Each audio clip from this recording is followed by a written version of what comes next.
नमस्कार, आप देख रहे हैं हिंदी खबर। आपके साथ मैं हूं वंदना द्रोही। छत्तीसगढ़ में खैरागढ़ उपचुनाव का मतदान गहमा गहमी के बीच मंगलवार को संपन्न हो गया। इस चुनाव को 2023 में होने वाले विधानसभा चुनाव का सेमीफाइनल माना जा रहा है। बहरहाल कांग्रेस खैरागढ़ को जिला बनाने की घोषणा से ज्यादा आश्वस्त नजर आ रही है, तो वहीं बीजेपी भी जीत का दम भर रही है। आज की चर्चा इसी मुद्दे पर, पहले आप देखिए खास रिपोर्ट।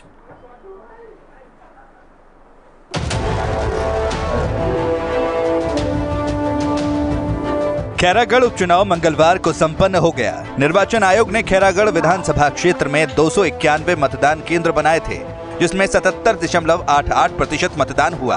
भीषण गर्मी में भी लोगों ने लोकतंत्र के इस महापर्व में बढ़ चढ़कर हिस्सा लिया। ईवीएम मशीन को स्ट्रांग रूम में सील कर दिया गया है। अब 16 अप्रैल को मतों की गणना होगी। बहरहाल देखना यह होगा कि जीत का सेहरा किसके सिर सजता है। लेकिन फिलहाल तो कांग्रेस और बीजेपी दोनों ही अपनी अपनी जीत का दावा कर रही हैं। गौरतलब है कि प्रदेश में इससे पहले हुए 3 उपचुनाव यानी दंतेवाड़ा, बीजापुर और मरवाही में कांग्रेस ने जबरदस्त प्रदर्शन कर तीनों सीटों पर जीत हासिल की थी। और अगर कांग्रेस खैरागढ़ भी फतेह कर लेती है तो ये कांग्रेस का चौका होगा। सीएम भूपेश बघेल का दावा है कि कांग्रेस जीतेगी और कांग्रेस के विधायकों की संख्या बढ़कर 71 हो जाएगी।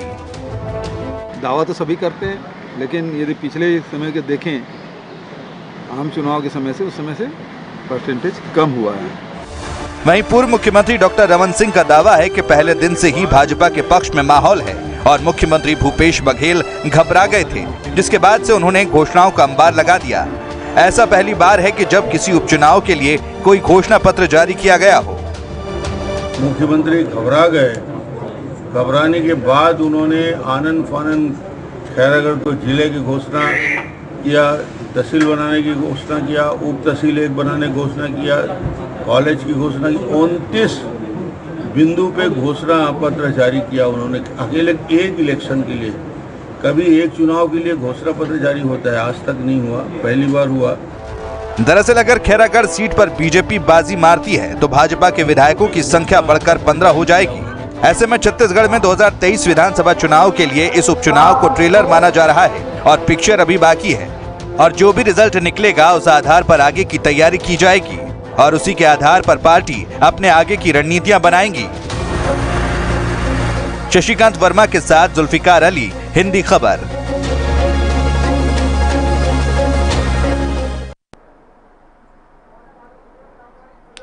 चलिए चर्चा की शुरुआत करेंगे। खास मेहमान हमारे साथ जुड़ चुके हैं, परिचय आपसे करा दें। नितिन भंसाली जी जुड़े हैं, प्रवक्ता हैं कांग्रेस के, स्वागत है आपका। अनुराग अग्रवाल जी आगे हैं, प्रवक्ता हैं भारतीय जनता पार्टी के, आपका भी स्वागत है।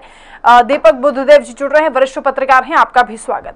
शुरुआत में नितिन जी आप से कर रही हूँ, देखिए शांतिपूर्ण तरीके से उपचुनाव संपन्न हो गया, क्या उम्मीद कर रहे हैं आप?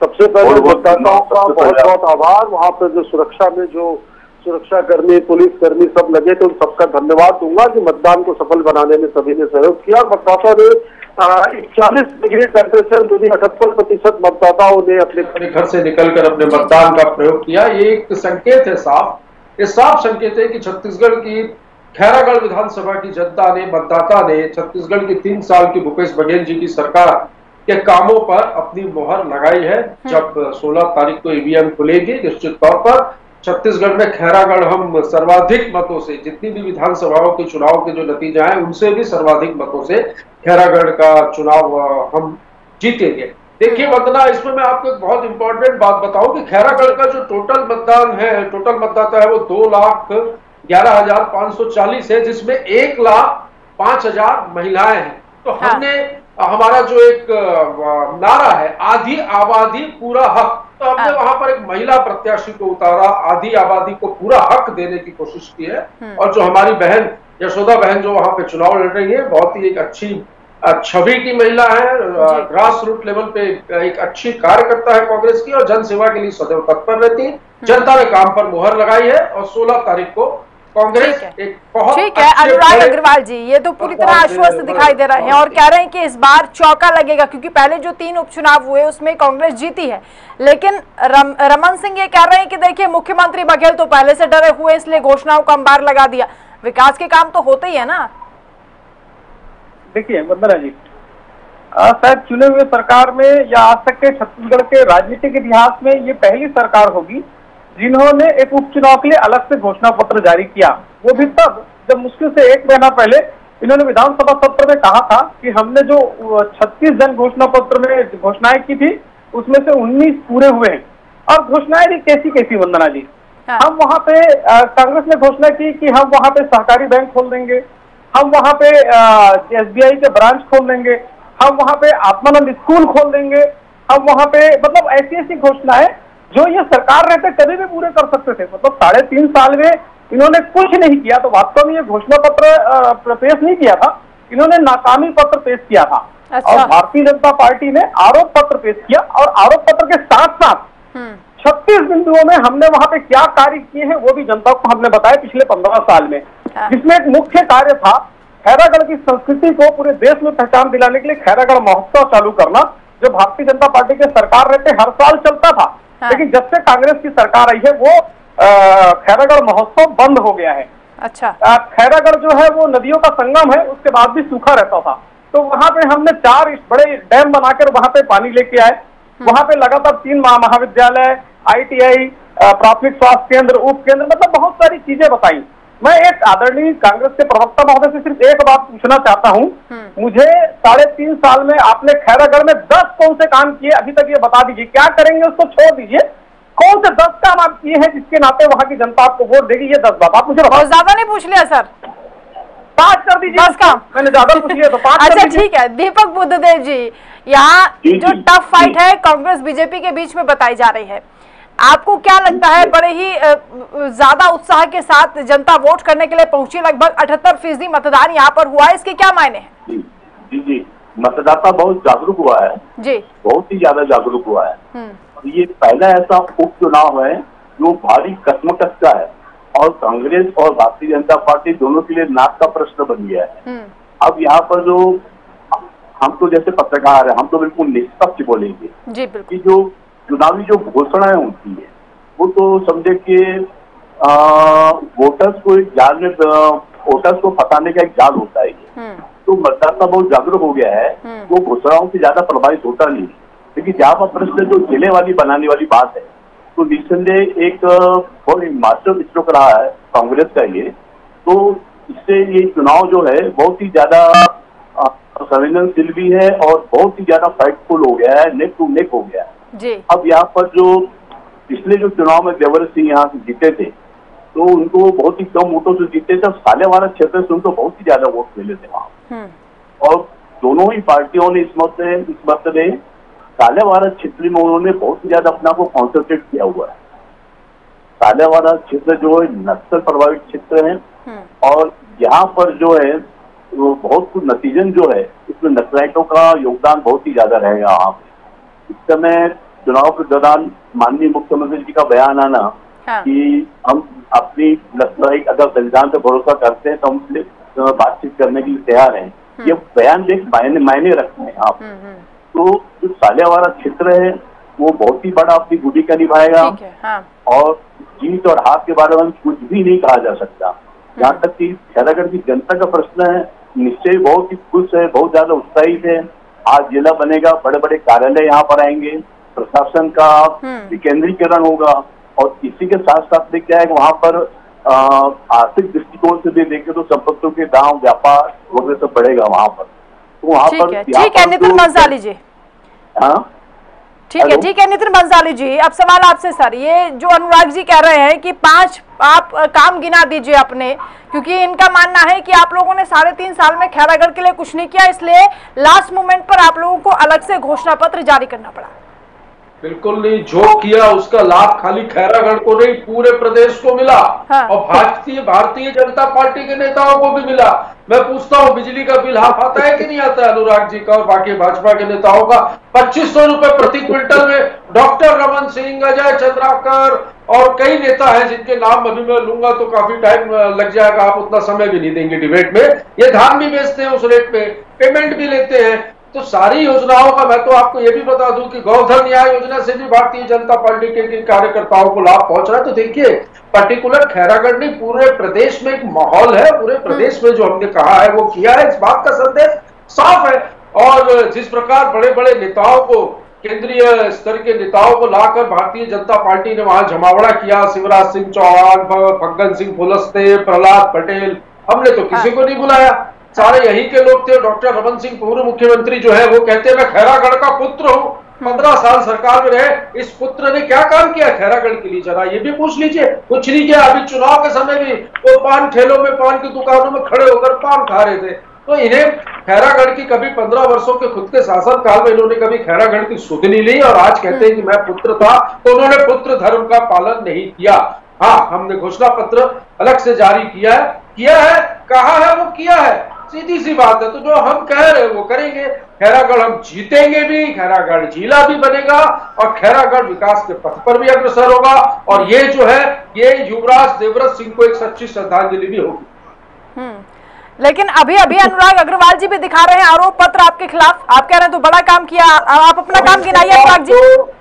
वंदना जी, इनके पास काम धंधा नहीं है, अभी आरोप पत्र ही दिखाते रहेंगे। 15 सालों का हिसाब का जवाब तो दे नहीं पा रहे, क्योंकि हमारा आरोप पत्र 3 साल का लेके घूम रहे हैं। तो एक एक आरोप पे खुद डिस्कस कर लेंगे, किसी दिन डिबेट करवा लीजिए। अनुराग जी। वंदना जी, अब क्या बताएं, आप भी जानते हैं कि कोई प्रश्न का उत्तर तो मिला नहीं, या इन्होंने तो उत्तर सुना मेरा कि भारतीय जनता पार्टी ने 15 साल में क्या क्या किए, लेकिन इन्होंने अनसुना कर दिया। दूसरा, मैंने सामान्य पूछा भाई 10 काम बता दीजिए जो 3.5 साल में आपने किया हो। आपने कहा ज्यादा हो गया, मैंने कहा 5 बता दीजिए, 5 बताने को भी तैयार नहीं है। कहाँ से बताएंगे? उनके पास कितने बताओ होगा तो बताएंगे। 5 बताऊंगा। अरे मित्र, जब अपनी बारी आती तो बोला करो भाई, बार बार बीच में आप ये बोलते हैं सवाल किया जवाब नहीं दिया, तो एक सवाल के 10 जवाब है। अरे घंटे का करो, घंटे का करो, खबर में यहाँ पे चर्चाएं ठीक है अनुराग जी, इस पर अलग से चर्चा करेंगे हम लोग। ठीक है, नतीजे आने दीजिए, उसके बाद पूरा वक्त मिलेगा आप लोगों को। दीपक जी, क्या ये मानकर चला जाए कि ये सेमीफाइनल है 2023 में जो चुनाव होने वाला है? बोलने का मौका तो दीजिए। अनुराग जी 1 मिनट रुकिए सर, दीपक जी बोल रहे हैं। हाँ जी हाँ, ये जो 2023 में जो विधानसभा का फाइनल चुनाव होगा, निसंदेह उसी का सेमीफाइनल है, और दोनों पार्टियां जो है वो फाइनल को ध्यान में रखकर ही यहाँ पर चुनाव फाइट करेंगे, समझे ना, निश्चित ही सेमीफाइनल है, और इसके परिणाम वो फाइनल चुनाव में भी दिखाई देंगे। अच्छा अनुराग जी, ये अच्छा मौका था आप लोगों के पास इस उपचुनाव में अच्छा प्रदर्शन करने का। नतीजे क्या होंगे ये तो बाद में पता चलेगा, ईवीएम में जो प्रत्याशी है उनकी किस्मत कैद हो गई है। लेकिन सवाल ये उठ रहा है कि आप लोगों की जो रणनीति है, जो मेहनत है, उसे किस बिहाफ पर आप देख रहे हैं, कहाँ तक पहुंची है? देखिए, पहले तो कांग्रेस के प्रवक्ता से पूछ लीजिए कि पूरा जवाब सुनना चाहेंगे कि नहीं सुनना चाहेंगे। हाँ, बोलिए। फिर मैं आपकी बातों का उत्तर दूंगा। ठीक है, बोलिए। वंदना जी, मैं वहीं से चालू करता हूं जहां से माननीय प्रवक्ता महोदय आपने मुझे रोका था। मेरा आखिरी प्रश्न था कि कम से कम 5 कार्य बता दें, इन्होंने नहीं बता पाया, और उसका परिणाम देखिए, मुख्यमंत्री जी को 6 दिन वहां पे कैंप करना पड़ा। इनका पूरा का पूरा मंत्रिमंडल खैरागढ़ में बैठा रहा, और 50 से ऊपर के विधायक खैरागढ़ में बैठे रहे। ये नौबत आई क्यों? ये नौबत इसलिए आई कि 3.5 साल में इन्होंने खैरागढ़ क्षेत्र में विकास की एक ईंट तक नहीं रखी है। और वो क्यों नहीं रखी है? हुआ ये कि इन्होंने लगातार माननीय देवव्रत जी का अपमान किया। देवव्रत जी ने इनसे चिढ़कर सीजे जी जनता कांग्रेस से चुनाव लड़ा, और जब वहां से उन्होंने कांग्रेस को पराजित कर दिया, वहां का चुनाव परिणाम याद करिए वंदना जी, जो माननीय देवव्रत जी जीते थे, भारतीय जनता पार्टी मात्र 680 वोटों से पीछे थी, और कांग्रेस आधे वोटों में थी, मात्र 31,000 वोट मिले थे, जबकि हम लोग को 60,000 से ऊपर वोट मिले थे। उस चिड़ के कारण इन्होंने लगातार देवव्रत जी को अपमान करके 3.5 साल में एक भी कार्य नहीं किए। ये जो 29 कार्य गिना रहे हैं वो खुद बता रहे हैं कि इन्होंने एक भी कार्य नहीं किया, वो करना पड़ा, जिसकी परिणति मुख्यमंत्री जी को गली गली घूमकर करनी पड़ी। दूसरी बात, ये क्षेत्र बीजेपी के भी तो पूरे कार्यकर्ताओं को आप लोगों ने पूरी ताकत के साथ झोंक दिया, पूरी मेहनत की आप लोगों ने।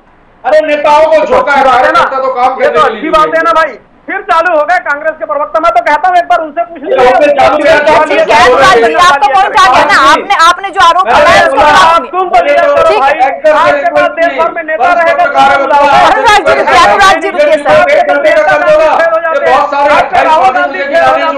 बुलाओगे किसको? कोई रहेगा तो बुलाओगे?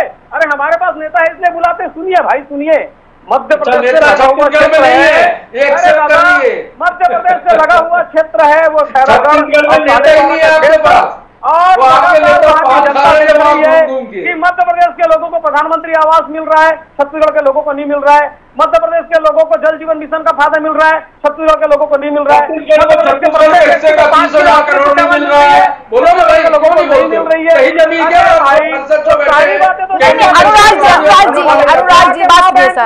अनुराग जी, अब जनता ने जो फैसला किया है, आप जनता तक अपने इस मैसेज को पहुंचा पाए हैं, नहीं पहुंचा पाए हैं, तो उसके बाद तय होगा ना।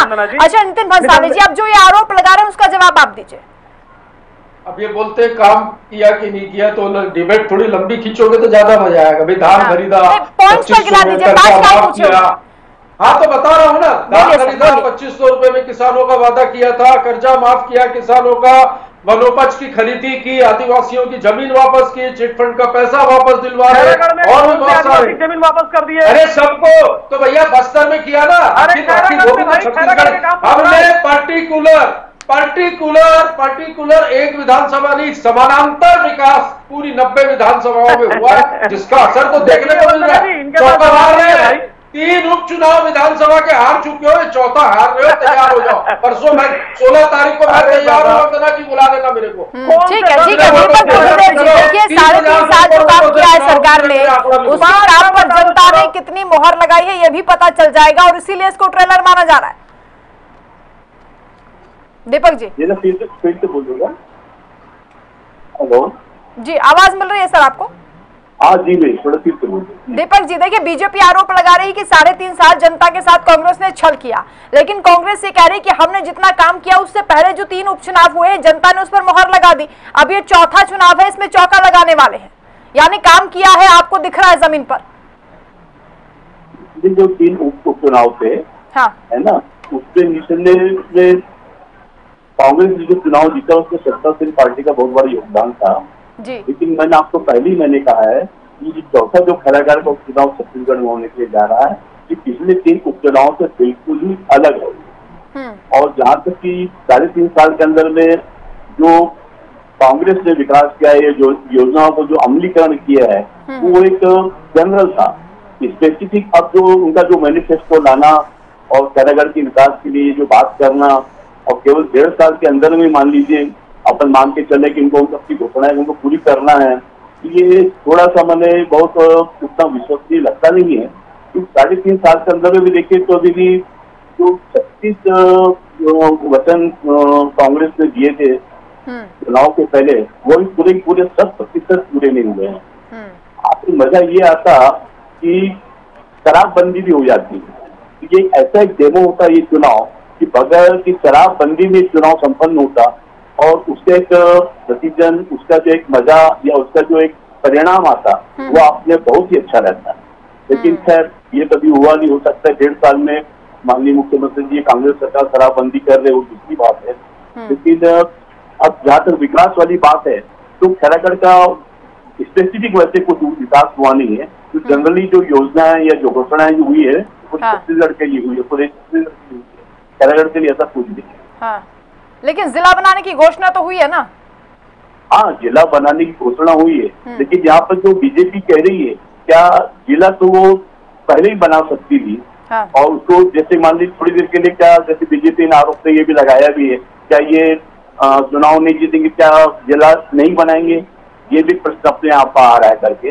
लेकिन क्या, लेकिन जो जिला बनाने वाली घोषणा है वो जिससे यू कांग्रेस के पक्ष में है और हर कोई पूरी जनता वहाँ की चाहेगी।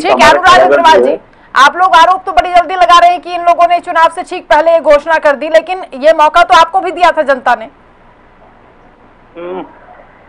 वंदना जी, आपको मालूम है कि जनता ने हमें 3 बार चुना, मतलब ये तो आप मानेंगे ना कि पहली बार हमने कोई कार्य किया होगा तब दूसरी बार, और दूसरी बार हमने काम किया होगा तब तीसरी बार भारतीय जनता पार्टी को जनता ने चुना। ये भी मानना पड़ेगा कि 15 साल का जो काम था उसको जनता ने क्यों नकार दिया, ये भी बता दीजिए फिर। तो सुन लिया करे भाई, पूरी बात सुन लिया करे ना, मैं वही पूरी बात आपकी आप ही बोल रहे हैं। मैडम सुनना, सुनेंगी तो पूरी बात। अरे अनुराग जी बोलिए सर, आप ही बोल रहे हैं, आप ही को मौका दिया, बोलिए। आप बोल रही है, आप बोलना चालू करूँ भाई।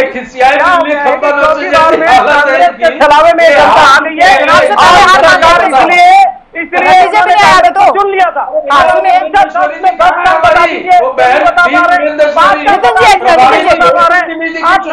अनुराग जी बोलिए, आप ही बोल रहे हैं सर, आप बता दीजिए ना, पूरी बात बताइए ना फिर जनता को, एक तरफी बात सुनिए ना, पूरी बात बोलिए। वंदना जी परेशान मत होइए, मैं बता रहा हूँ सिलसिलेवार।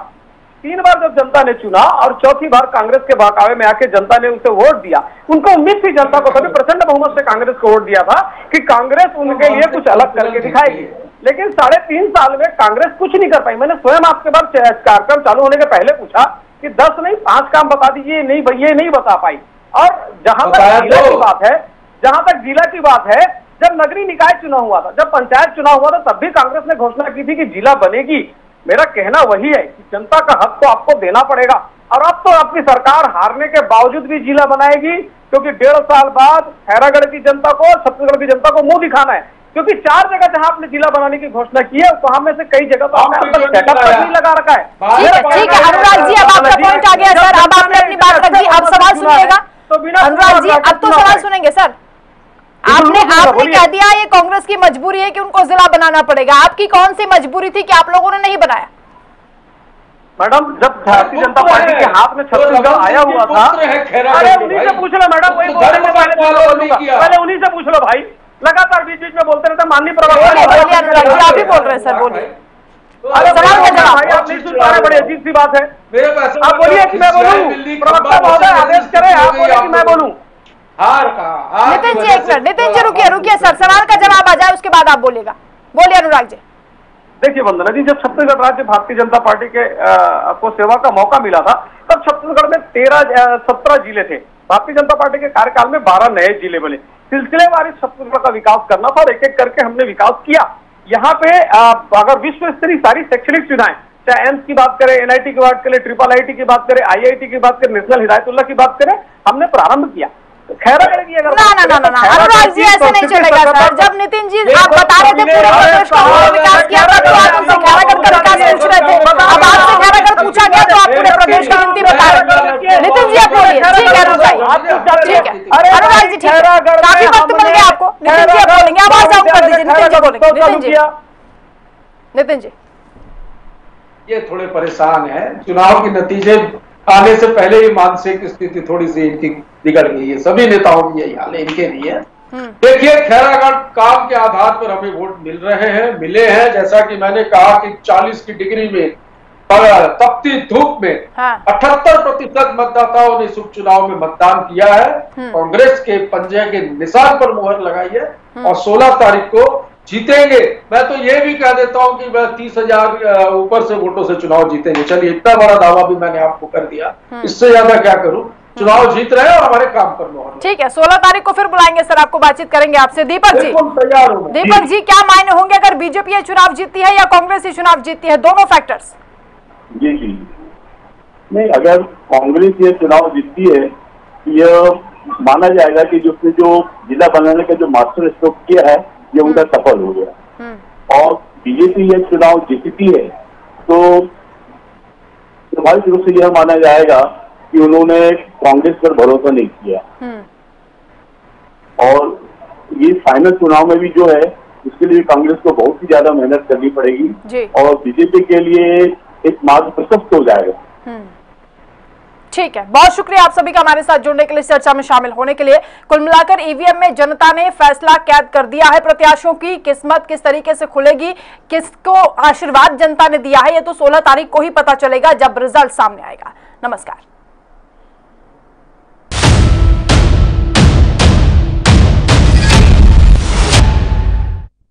बड़े दुख की बात है कि आज़ादी के 75 साल बाद भी एक आम आदमी जब सरकारी दफ्तर में अपना छोटे से छोटा काम करवाने के लिए जाता है तो उसे रिश्वत देनी पड़ती है। पर पंजाब में अब ऐसा नहीं होगा। पंजाब में अब कोई भी किसी भी दफ्तर में काम कराने जाए